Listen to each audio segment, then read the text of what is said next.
പിണറായി മന്ത്രിസഭയിലെ ആരോപണ വിധേയനായ ആദ്യ മന്ത്രി സഖാവ് ഇ.പി. ജയരാജനായിരുന്നു.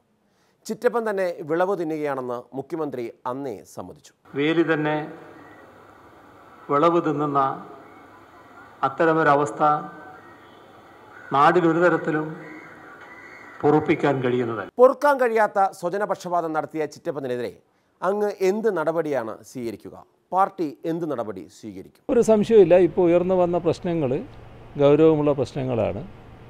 ആ ഗൗരവമുള്ള പ്രശ്നങ്ങളാണ് എന്നുള്ളത് കൊണ്ട് തന്നെ ഞങ്ങൾ കൂട്ടായി ചർച്ച ചെയ്യും, ഉചിതമായ തീരുമാനം എടുക്കുകയും ചെയ്യും. ശരി, കേന്ദ്ര കമ്മിറ്റി കടുത്ത തീരുമാനമാണ് ചിറ്റപ്പനെതിരെ എടുത്തത്. പരസ്യമായി ശാസിച്ചു. ആരെ? ഇ.പി.യെ. എന്നിട്ട് അദ്ദേഹം ഉണ്ടായിരുന്നോ കമ്മിറ്റിയിൽ? ഇല്ല.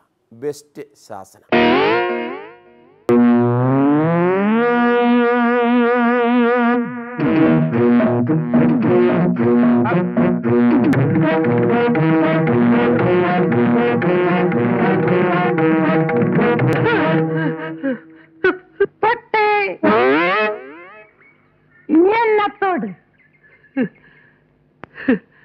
The two comrades, very senior comrades, big senior leaders of our party, Comrade E.P. Jayarajan and Comrade Srimati.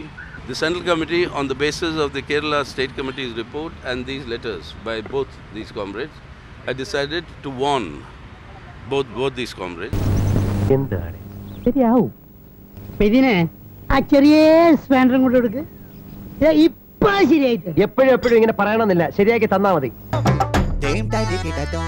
Kerala രാഷ്ട്രീയത്തിലെ ഏറ്റവും വലിയ മാറ്റത്തിനാണ് UDF യോഗം സാക്ഷ്യം വഹിച്ചത്.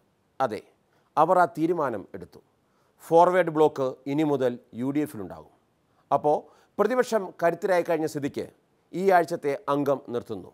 എല്ലാവരും കുരിശു വരച്ചിട്ട് കിടന്നോളൂ. നല്ല നമസ്കാരം.